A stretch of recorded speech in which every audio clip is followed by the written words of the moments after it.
Conviction.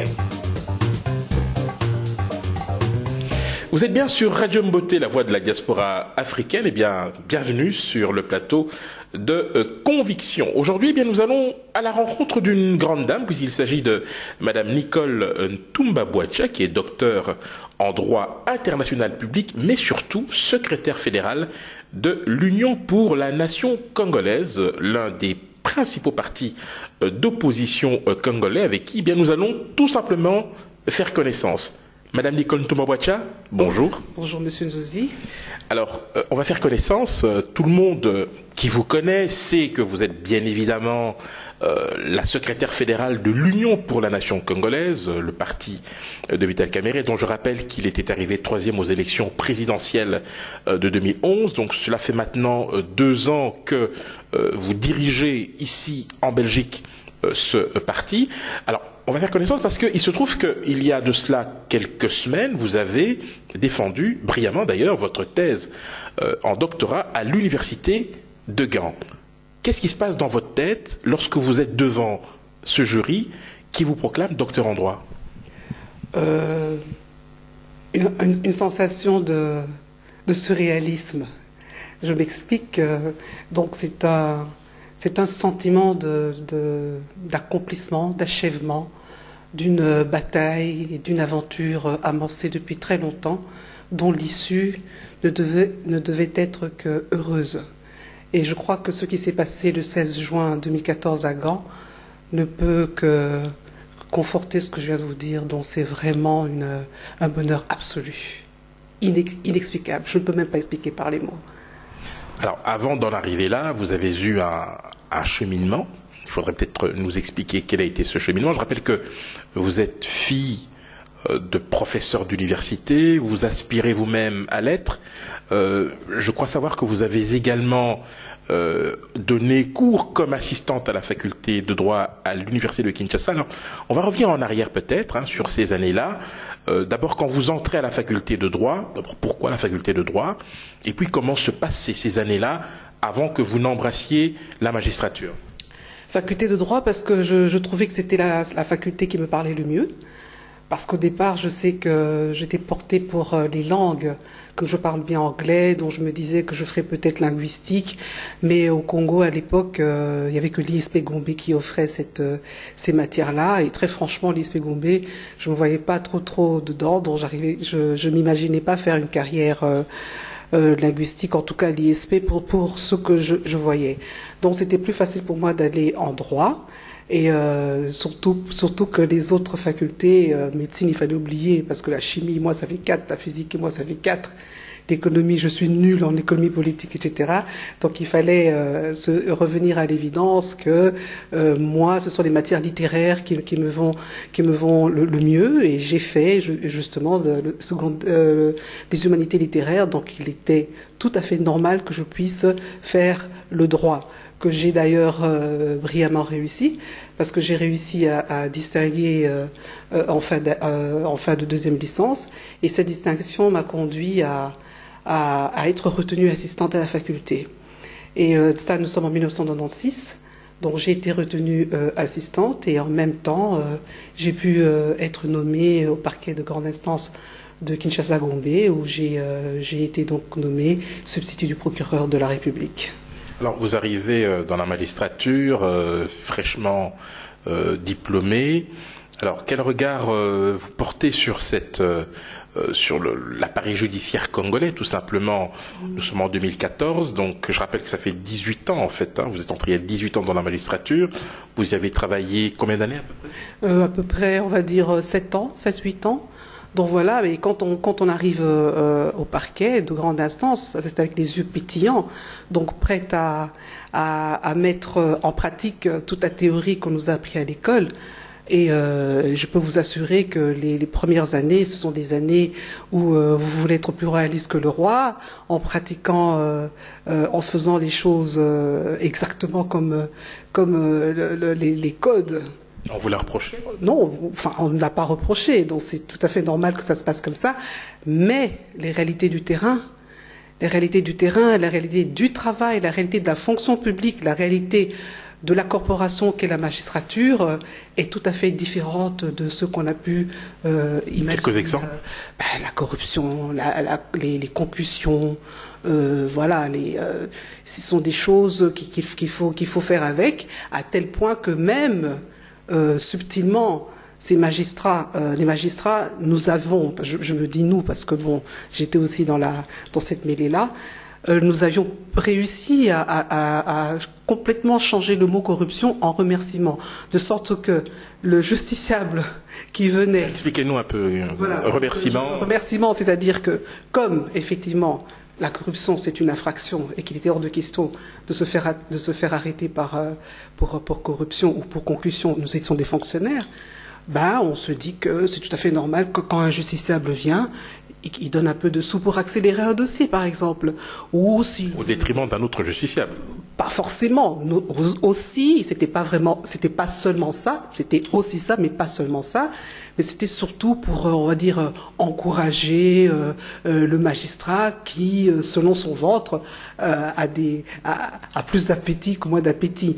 Alors ça, sachant au fond de nous que nous savions au fond de nous que c'était une forme de corruption, mais comme le mot n'est pas propre, on va dire c'est des remerciements, c'est tout à fait normal. Donc on a réussi à normaliser une situation, une antivaleur qui fait que c'est la norme. Avec le recul, aujourd'hui, 2014, 18 ans plus tard, je ne sais pas, vous êtes rentré souvent, vous avez eu l'occasion de retourner, les choses ont changé ? On va dire que les choses ont changé au point de vue infrastructure. Les bâtiments ont été repeints parce que l'Union européenne nous a aidés à rafraîchir les bâtiments, on va dire. Le gouvernement n'avait pas les moyens de repeindre lui-même. Voilà, le gouvernement n'a pas pu. Il a fallu encore, comme d'habitude, se faire aider de l'extérieur. Ça a été fait. Mais malheureusement, c'est pas parce qu'on repeint les bâtiments que forcément la mentalité a changé. Et de ce que j'ai vu pour les quelques allers-retours que j'ai faits depuis mon installation ici en Belgique, je peux vous dire que les choses se sont de plus en plus dégradées et c'est allé vraiment en s'empirant, dont je n'ai eu que mes yeux pour pleurer. Là où on était, je donne un exemple, mon bureau par exemple, où on était à l'époque 4 magistrats, où on pouvait entendre les prévenus qui venaient de l'Amigo. L'Amigo, ce sont les petits cachots qui étaient en bas. On pouvait les entendre d'une manière un peu privée. Je suis arrivée, j'ai vu que dans ce petit bureau, ils étaient à 10 magistrats, entassés les uns sur les autres, et avec une telle insalubrité, l'odeur nauséabonde que dégagent ces pauvres prévenus d'abord, et puis la chaleur, vraiment, c'est inexplicable. Je n'ai eu que mes yeux pour pleurer et une désolation impossible à décrire là. Alors, je l'ai dit au début en vous présentant, vous êtes secrétaire fédéral de l'UNC, mais votre entrée en politique, si je peux m'exprimer ainsi, votre premier contact avec la politique remonte à quand ? En fait, ma première entrée en politique remonte exactement en 1998. On va dire 97-98, où j'ai exercé les fonctions de conseiller juridique auprès de Madame Juliana Lumumba, qui était alors ministre de Feu Mzee Laurent Désiré Kabila à la culture et aux arts. Donc c'est là que j'ai, si vous voulez, flirté réellement avec la politique. Mais malheureusement, on va dire, cette politique était plutôt administrative. J'étais plutôt conseiller juridique. Je m'attelais à faire les contentieux, on va dire, à m'occuper des contentieux juridiques qui concernaient le département et le monde extérieur.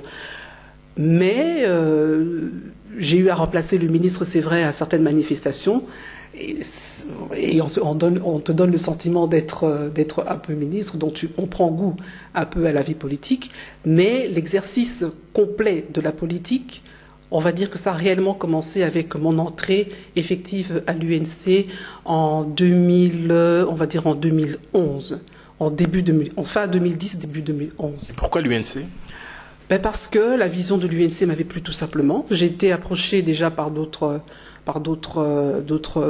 leaders de partis politiques, mais franchement, je n'ai pas senti la mayonnaise prendre, simplement parce que d'abord Vital Kamerhe, le président de l'UNC, je le connaissais personnellement pour avoir pour l'avoir connu déjà à l'époque au campus. C'était notre grand frère, on va dire, de très loin, parce qu'il était en économie, nous étions en droit, donc nous étions les petits, nos facultés sont en face, nous étions des petites, mais on regardait nos grands frères. Donc je le connaissais déjà, et puis lui-même, quand il s'est mis à chercher des femmes, enfin des animateurs pour son parti politique, surtout à l'étranger, il a pensé à moi. Sachant que j'étais en Belgique, il s'est dit pourquoi pas rechercher les gens qu'on connaissait. Donc c'est quelqu'un que je connaissais. C'était mieux d'aller vers quelqu'un qu'on connaît que des personnes qu'on ne connaît pas. Alors vous avez choisi l'Union pour la nation congolaise plutôt qu'un autre parti. Pourtant, quand on entend toutes les questions qui se posent autour de Vital Kamerhe, ses origines, sa nationalité, le fait qu'il ait travaillé avec Joseph Kabila, vous vivez ça comment? Est-ce que vous trouvez les mots pour expliquer ce que les gens essayent de comprendre? Enfin, bref, comment ça se passe dans votre tête à ce moment-là? Moi, ça ne me posait aucun problème parce que je connaissais l'individu. Donc, à partir du moment où je savais d'où venaient ces délations, d'où venaient ces méchancetés, on va dire, pour moi, ça pose aucun problème parce que M. Kamerhe, nous l'avions connu, comme je l'ai dit, c'était nos grands frères au campus de Kinshasa. Nous l'avons vu au service national, on l'a vu au commissariat général de la MONUC à l'époque. Donc pour moi, ça ne pose aucun problème. Comment un individu avec lequel on a toujours été depuis les débuts, qui a toujours été congolais et qui a même été candidat président de la République en tant que congolais, et soudain, comme ça, par magie, il n'est plus. Il est tantôt tanzanien, tantôt burundais, tantôt rwandais. Et donc, pour moi, ça ne me posait aucun problème. Je savais que j'étais sûr de mon choix. Donc, comment vous expliquez qu'une partie de l'opinion n'arrive pas à sortir de sa tête ce sentiment de suspicion? Mais c'est simplement parce que nos adversaires, les adversaires de M. Kamerhe font bien leur travail. C'est-à-dire, ils passent leur temps à chaque fois qu'ils voient que Kamerhe a le vent en poupe ou qui prend un peu de poids devant la scène politique, on cherche par tous les moyens de le contrecarrer. Et comme ils savent que sur le plan politique, sur le plan des idées, le plan du débat, on ne pourra pas l'atteindre, il faut l'ébranler, et encore on ne l'ébranle pas par un autre moyen qui est celui de la nationalité. Et je vous dis, c'est simplement ici dans la diaspora où ça pose problème. Et encore, ce n'est pas toute la diaspora, parce que je peux vous assurer que de plus en plus, les gens ne croient pas, voient clairement que c'est une manipulation. Et je peux vous dire que ça va être très bientôt une histoire... une vieille histoire, cette histoire de nationalité de Kamerhe. Alors, en 2011, à quelques mois de l'élection présidentielle, on a changé le mode de scrutin. On est passé de 2 tours à 1 tour. En 2016, semble-t-il, l'actuel président de la République aurait l'intention de se représenter en passant par soit une modification de la Constitution, soit tout simplement un passage en force qui pourrait se traduire par un référendum qui réviserait l'article 220. Alors, quelle est la position de l'UNC aujourd'hui, sachant par ailleurs qu'au sein de l'opposition, des voix s'élèvent pour demander un nouveau dialogue inclusif, et d'autres voix encore s'élèvent pour demander que M. Kabila soit traduit devant la CPI? La traduction de M. Kabila devant la CPI, ça fait partie des stratégies. Des stratégies qu'il faut mettre en place pour pouvoir contrecarrer justement les idées, on va dire, tentaculaires de Kabila à se maintenir au pouvoir. Bon, on sait très bien au fond de nous que ça peut ne pas aboutir, mais le fait d'avoir lâché cette bombe-là, ça fait réfléchir. En tout cas, vous avez vu que beaucoup de gens, beaucoup de médias ont écrit dessus, et je crois que c'était l'objectif escompté. Donc voilà. Ça ne risque pas de le radicaliser? Radicaliser Kabila par rapport à... Je ne pense pas. Je crois que lui-même, au fond de lui, il sait très bien que l'opposition a jeté un pont, comment on dit, une balle dans la mare. Et en fait, c'est un jeu de ping-pong. Il sait très bien que ça n'aboutira pas. Nous-mêmes, l'opposition, nous savons au fond de nous que peut-être ça n'aboutira pas non plus, mais c'est le jeu de la politique. Donc vous dites quelque chose, nous disons quelque chose, et nous cherchons tous les voies et moyens pour pouvoir nous contrecarrer mutuellement. Donc, déférer Kabila à la CPI, pourquoi pas? Pourquoi pas? Surtout qu'il a dans ses mains beaucoup de dossiers que nous, les Congolais, on aimerait en savoir un peu plus. Alors, parmi les autres initiatives que votre parti a prises, ça a été de se rassembler au sein d'une plateforme, le Front des forces sociales, etc. Pourtant, lorsque j'ai rencontré Monsieur Félix Tshisekedi, je l'ai interrogé à la place que vous occupez maintenant, il a semblé minimiser cette initiative en disant que c'était une alliance conjoncturelle. Est-ce que c'est une alliance conjoncturelle? Bon, déjà, c'est une alliance. Conjoncturelle ou pas, c'est une alliance. C'est peut-être... j'avais suivi l'interview que M. Tshisekedi avait fait avec vous. Lui, il associe ça plutôt à une association momentanée pour pouvoir régler un problème à un moment M. Mais que ça soit association momentanée ou que ça soit, on va dire, un jeu pour le moment, ça reste une alliance. C'est-à-dire que il est venu vers nous, c'est-à-dire pas qu'il est venu vers nous, nous sommes mis ensemble, pour réfléchir comment est-ce qu'on allait empêcher M. Kabila de se représenter. Donc que ça s'appelle alliance ou association momentanée ou que c'est encore, ça reste une forme de rassemblement. Donc il y a quand même une idée de se mettre ensemble pour pouvoir... Mais on a quand même le sentiment qu'au niveau de l'opposition, ça va un peu dans tous les sens. L'opposition républicaine, n'est pas tellement considérée comme telle, puisque d'après ce que l'on entend, ceux qui ont participé aux concertations ont plutôt un statut un peu différent. Mais tout de même... lorsque l'on décide de porter plainte contre l'abbé Malou Malou, faut-il le rappeler, président de la Commission électorale nationale indépendante, comment soutenir une telle plainte alors que l'opposition a des représentants au sein de la CENI? Comment vous expliquez ce paradoxe?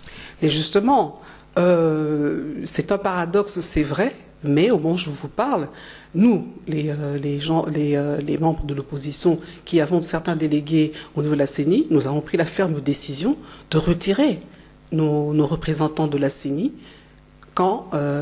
si justement cette CENI-là ne rencontre pas nos desiderata. Donc pour l'UNC, nous avons effectivement un représentant, M. Omba, qui a eu pour injonction de se retirer si les négociations n'aboutissent pas. Donc ça va dans tous les sens. Vous dites que ça va dans tous les sens, je ne pense pas. Je reviens encore, c'est l'idée de trouver absolument les voies et moyens pour contrecarrer. Parce que quand on nous attaque de l'autre côté avec des solutions aberrantes pour manifestement se maintenir au pouvoir, nous sommes obligés, avec nos moyens pacifiques et démocratiques, de trouver aussi des solutions pour mettre fin à cela. Qu'est-ce que vous pensez de la menace que Barack Obama a formulée il y a de cela quelques jours lorsqu'il dit que tous ceux qui entraveront le processus démocratique en RDC seront sanctionnés? Il a tout à fait raison de le dire. Est-ce qu'il vise quelqu'un en particulier? Je ne sais pas qu'il vise, il n'a cité personne et moi je ne suis pas là pour citer qui se sent mauvais se mouche. Il n'a qu'à se moucher celui qui se sent, mais nous savons très bien de qui il s'agit. Et il aurait tout intérêt, cette personne-là aurait tout intérêt à respecter, parce que moi je sais que même si les Américains ont parfois un double langage, mais on sait aussi quand ils en ont ras-le-bol, ils lâchent facilement les personnes qu'ils soutiennent. Donc il faut faire quand même très attention à ce genre de menaces, et que je vous dis, c'est pas la première fois. Déjà, John Kerry était venu, il l'a dit. On a eu Monsieur Herman Cohen qui avait fait une déclaration fracassante déjà à l'époque. Vous voyez que ça commence à être un peu beaucoup. Donc il faut faire attention. Alors, on va terminer notre entretien, Madame Nicole Ntumba-Boatia. On va revenir sur ce que j'ai dit en début, en vous présentant. Donc, vous avez défendu le 16 juin dernier votre thèse de doctorat à l'université de Gand. Alors, le titre de votre thèse est kilométrique. Je voudrais vous laisser nous le répéter ici et nous dire en quoi cela consistait concrètement. C'est le droit à la santé de la reproduction en République démocratique du Congo, une analyse d'anthropologie juridique, cas des Balou Badu Kassai. Je ne vais pas vous fatiguer nos auditeurs avec la problématique juridique. C'est simplement, l'idée c'est quoi?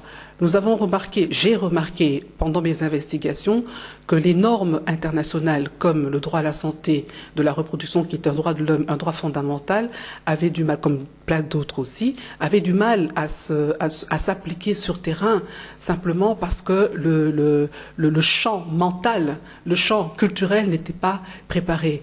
Donc, pour le droit à la santé de la reproduction, comment voulez-vous qu'un peuple qui croit fermement à une politique pro-nataliste puisse par exemple, puisse être freiné par rapport à un projet de planification familiale? C'est simplement cette dichotomie qui existe entre le droit international et le droit local. En gros, et d'une manière lapidaire, c'est ça la problématique de ma thèse de doctorat. Alors, il se murmure que vous êtes la première docteure en droit international public de la faculté de droit de l'université de Kinshasa. Vous avez des projets pour y retourner? Oui, tout à fait. Donc, j'y retourne parce que je vais avoir une charge horaire. J'aurai des cours à option et un cours à tronc commun. Et effectivement, je vous confirme que dans mon département de droit international public, je suis la seule femme. On a d'autres femmes docteurs, pas beaucoup malheureusement. Et je profite de l'occasion pour exhorter les femmes parce qu'il y a un grand problème de femmes au Congo, de pouvoir pousser beaucoup plus loin et ne pas attendre que les hommes viennent nous mettre le pied à l'étrier pour pouvoir aller plus loin. Donc moi, je vais être précurseur et j'exhorte toutes mes sœurs à faire de même. Donc j'irai au Congo donner mes cours à la faculté et très très vite. Merci beaucoup, Madame Nicole Ntumba-Boatia. C'est moi qui vous remercie, Monsieur Joseph. Merci d'être de plus en plus nombreux à nous suivre sur Radio Mboté, la voix de la diaspora africaine. Quant à moi, je vous fixe rendez-vous la prochaine fois pour un nouveau numéro de Conviction avec un nouvel invité. À la prochaine.